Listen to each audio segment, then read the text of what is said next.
Olá, meus amigos, que Deus abençoe a todos neste momento. E novamente, estamos juntos e vamos dar continuidade ao estudo que nós estamos fazendo do Evangelho segundo o Espiritismo e dando continuidade então ao capítulo 13, que a vossa mão esquerda não saiba o que dá a vossa mão direita.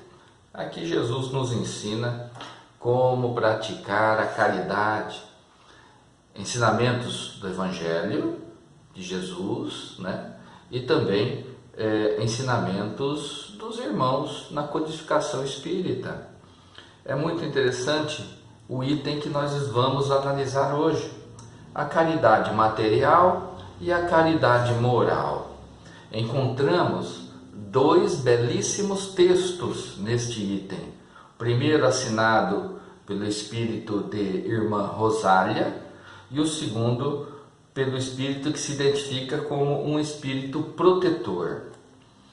Aqui, eles nos convidam a essa outra maneira de enxergar a possibilidade de colocar o sentimento de amor em execução, ou seja, a prática da caridade, levar o sentimento do amor àquele que necessita de um determinado auxílio. E fica bem patenteado aqui nesses ensinamentos que a caridade material ela é extremamente necessária. É muito importante para satisfazer a necessidade primária, momentânea, de urgência de uma criatura que está passando necessidade, por exemplo, da fome, da alimentação. Então, através do fornecimento de uma alimentação, nós praticamos a caridade material para aquele que está passando fome e necessita de um alimento.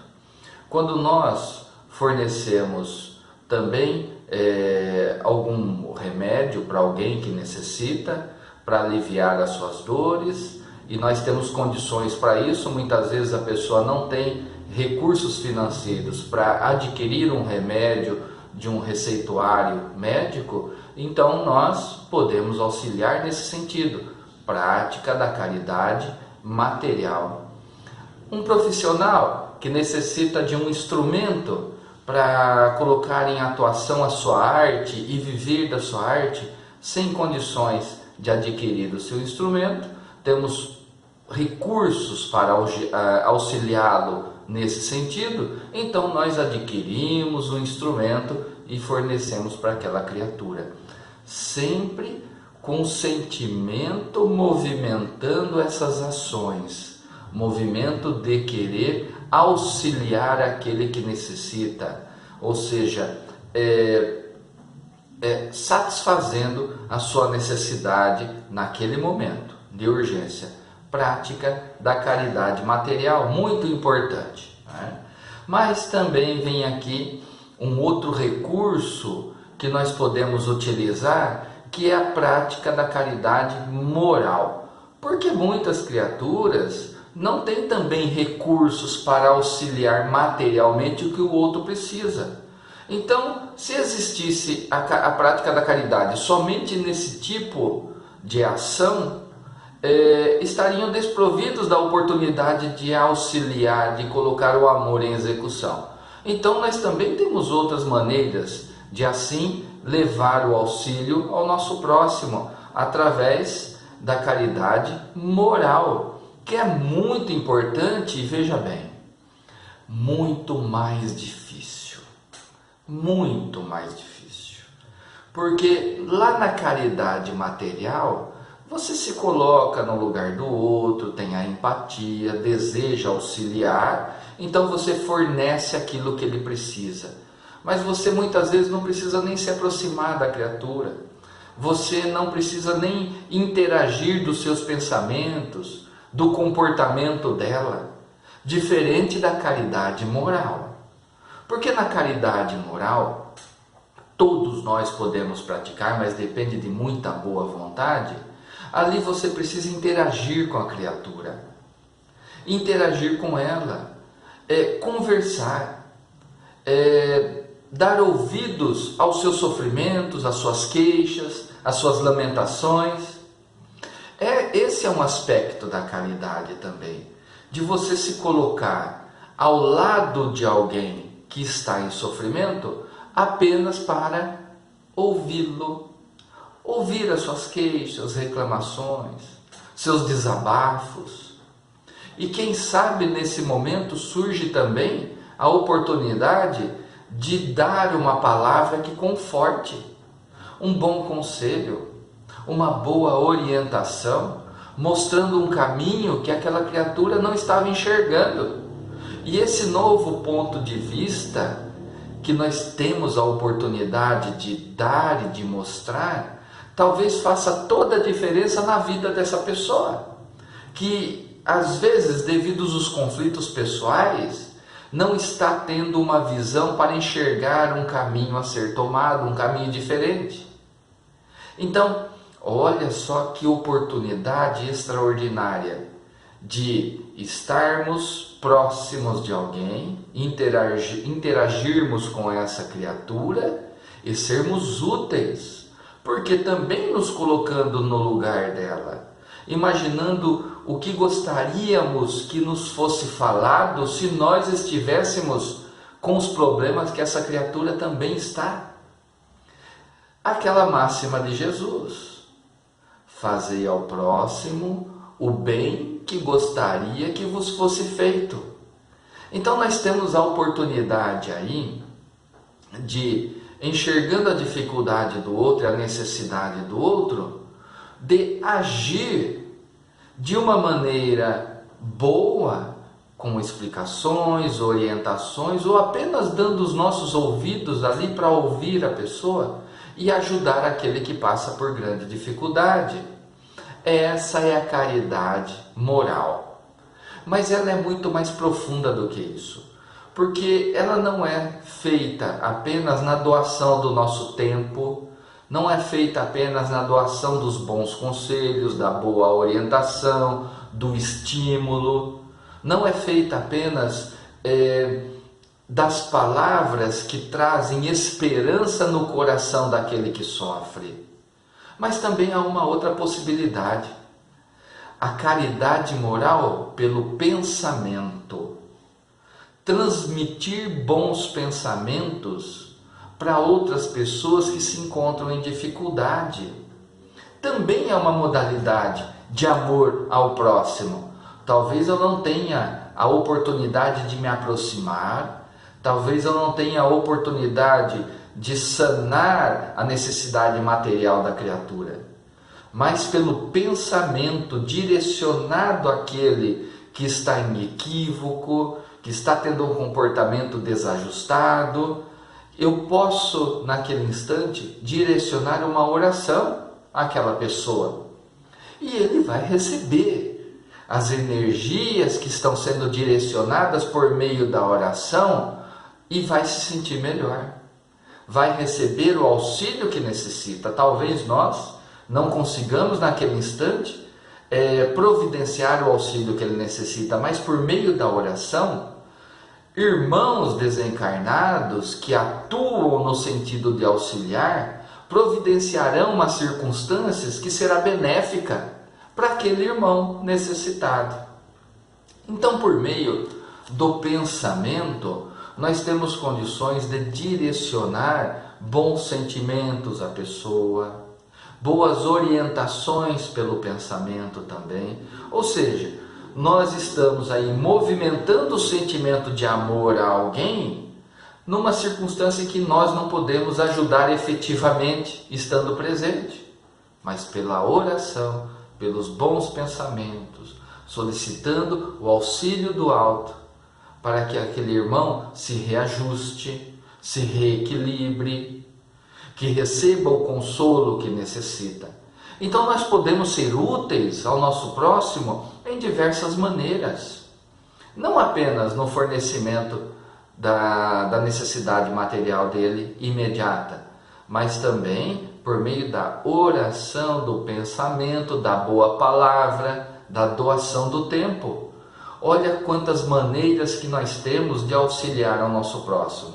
Então nós não temos mais o direito de justificar a nossa ausência em relação ao auxílio ao outro, porque nós podemos fazer em diversas maneiras. Me recordo de ensinamentos que nós recebemos, que mesmo aquele que está acamado, que está no momento de doença, de dificuldade, mesmo esse pode praticar a caridade com outras pessoas. Aí a pessoa vai pensar assim: mas como que alguém que está acamado, necessitado de ajuda, está numa situação de receber ajuda e não de dar ajuda, como que essa pessoa também pode praticar a caridade? Simplesmente, quando alguém for visitá-la, ela talvez não consiga nem se expressar direito, mas se ela esboçar um simples sorriso, aquele que está chegando, ela está irradiando para aquela pessoa a prática da caridade, porque está recebendo aquele que está indo visitá-la com o coração aberto, com boa vontade. Olha só como que é muito mais profundo o entendimento de levar o amor ao próximo, colocando em ação esse amor, do que simplesmente sanar a fome, a necessidade do aquecimento através de uma roupa, de uma blusa, daquele que passa frio. Há muitas maneiras de se praticar a caridade e muitas vezes, então, nós nos colocamos de uma maneira cômoda, ficamos em nossa zona de conforto e não vamos colocar o sentimento de ação ao próximo, justificando muitas vezes: eu estou cansado, eu não tenho como participar daquela atividade voluntária que a casa espírita ou outro segmento religioso promove. Então eu vou me justificando de várias maneiras possíveis a minha falta de vontade. Tudo isso está contabilizado em nossa conta pessoal perante a providência divina. A nossa má vontade, a nossa consciência irá nos cobrar na vida futura, porque a oportunidade nos foi dada. Talvez eu não tivesse coragem, por medo, algumas razões assim, de ir até um local, um ambiente que fosse desprovido de condições de higiene, ou um lugar meio perigoso para se estar. Então eu podia justificar que eu não pratiquei a caridade porque eu tinha medo de ir até aquele ambiente. Mas existem diversas outras maneiras de praticar a caridade, meu irmão. E a nossa consciência vai nos cobrar, porque essas oportunidades vêm à nossa frente. Quando eu participo de estar presente em um segmento religioso, de ir à igreja, de ir a um templo, de ir a uma mesquita, de ir a uma casa espírita, em todos eles existem voluntários que participam de atividades voltadas à prática da caridade. E ali está uma oportunidade de participar. Só que também, por má vontade, eu digo que eu não tenho tempo. Só que eu tenho muito tempo para participar de festas, eu tenho muito tempo para ficar fofocando, cuidando da vida alheia, eu tenho muito tempo para passear, mas eu justifico que eu não tenho tempo para colocar em prática e exercitar o sentimento do amor ao próximo. Tudo isso é contabilizado. Não será o Pai que vai nos cobrar a respeito disso. Ele não vai nos punir a respeito disso. Ele não vai nos castigar a respeito disso. Será a nossa consciência no momento do despertamento. Despertamento das nossas obrigações, dos nossos deveres e do nosso entendimento em relação ao nosso próximo, que é nosso irmão. Porque nós temos sempre que nos colocar no lugar do outro, verificando: e se eu tivesse naquela posição? E que se eu tivesse necessitado de ajuda, de um bom conselho, se eu estivesse passando fome, perdido tudo que eu tenho, nós estamos sujeitos a tudo isso nessa existência que nos encontramos e muitas vezes nós não paramos para refletir a respeito disso. Eu posso ser o necessitado de amanhã. Eu posso ser aquela pessoa que estarei acamada, precisando de uma visita, de alguém que venha me acalentar com palavras, que me dê o conforto, me dê esperança, que eu possa despertar para a vida futura, momentos melhores na minha vida. Eu posso ser essa pessoa.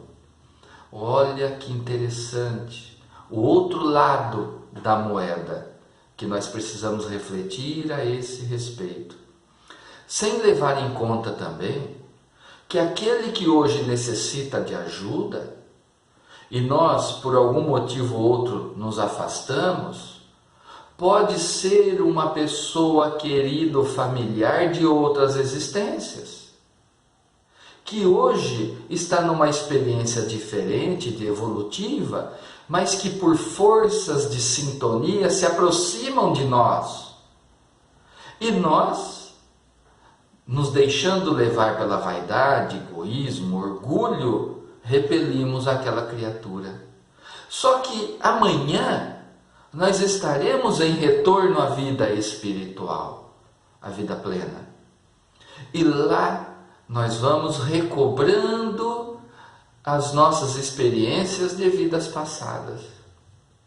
E vamos tendo a consciência, talvez, que aquele que nós repelimos, em outra existência foi um pai, foi uma mãe, foi um filho que muito nos amou. E dessa vez, por orgulho, nós nos afastamos dessa pessoa. Como será que nós seremos cobrados pela nossa consciência diante desse comportamento? Tudo é muito mais complexo, mais profundo do que a gente pensa. Nós temos muitas experiências passadas, teremos muitas experiências futuras. Quando nós pautamos o nosso conhecimento, o nosso comportamento, pelo exercício do amor, não importa identificar outra pessoa, o que importa é sanar a sua necessidade, sermos irmãos.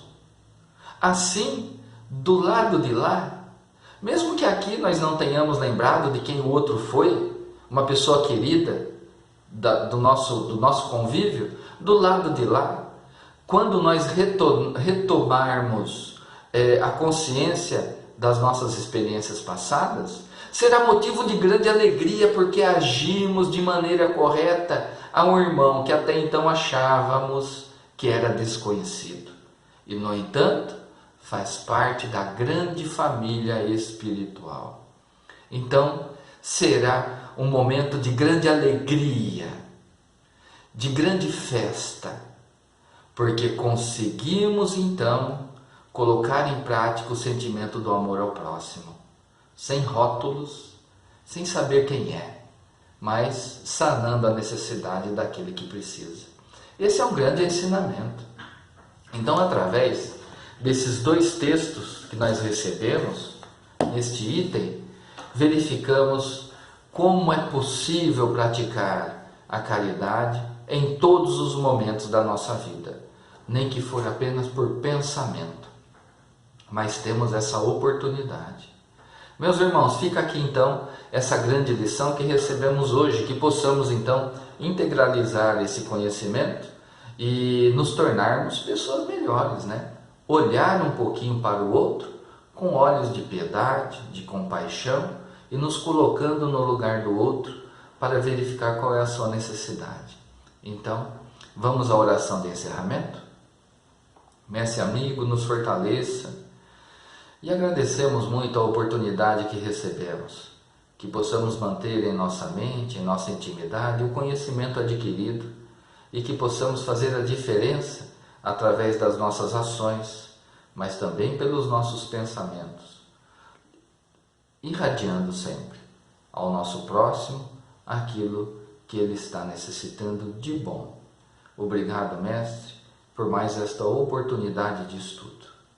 Abençoe a todos nós. Assim seja. Meus irmãos, então, até o nosso próximo encontro. Forte abraço.